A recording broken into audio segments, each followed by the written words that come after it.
This is a video about overflow, and I am inside the overflow.html file inside our weekly lab folder.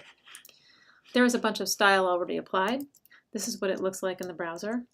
So we have a two-column layout here and a footer down here. And both of these items are floating, and so their parent does have a background color applied, but it's not showing. Let me show you what would happen if I floated the page content. Actually, let's get the lay of the land first. If I inspect, I see that when my structure is I have a content and an aside. They're both inside page content. Page content has a background color of antique white, which I can't see. Underneath of it, after all, this area is the footer, which is visible. So my first problem is page-content. Let's get rid of that problem first so you can see what's going on. I can't see this because all my kids are floating away from me. I can either put a clear fix on this, all right, I'm just going to float it left so we can see that content. Okay, so this is what it looks like if everything is floating correctly. So parent is floating left, and then both of these columns are also floating left inside.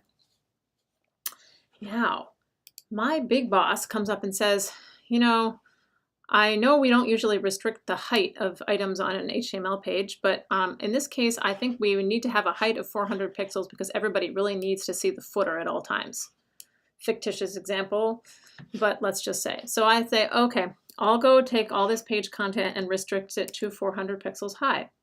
This is a fictitious example because it's really unusual to set the height. A very unusual situation. Maybe you would be doing it in drop-down menus. Page-content. Height.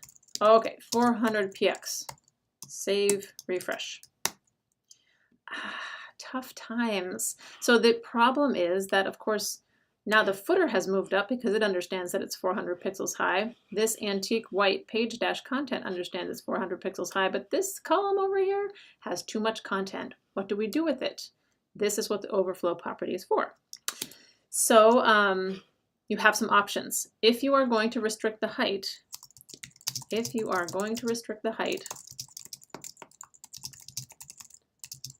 think about what to do when overflow occurs. Even if it doesn't occurs. Even if overflow is not happening right now, it's almost guaranteed to happen, especially if you're in WordPress, because your client will go in there and add, like 10 new paragraphs of content that they think is really important, and all of a sudden overflow occurs. So you got to think about it. Options. Visible means it's showing. This is what's happening right now. So we're seeing this laying on top of the footer's text. Yuck. Okay. Hidden. Usually also not a great idea. It depends on what it is. If it's an image and can be cropped, okay. Great, except now I can't see the rest of the content, so that's trouble. Scroll says always put a scroll bar, no matter what. Fresh, you get scroll bar over here. And then the best one is probably auto, which says put a scroll bar in if necessary. Refresh. In this case, it is necessary, and so it goes in, and it goes like this. So in this case, so it's a little hard to see, but I'm going to go back to the scroll option for a minute. Oops. In this case, I got a horizontal scroll bar, even though I definitely didn't need it, as well as the vertical. So I don't usually want to put scroll because I don't want to get this weird horizontal scroll bar. I'm almost always using media queries and responsivity, so it's probably not necessarily to ever have that, but auto is helpful.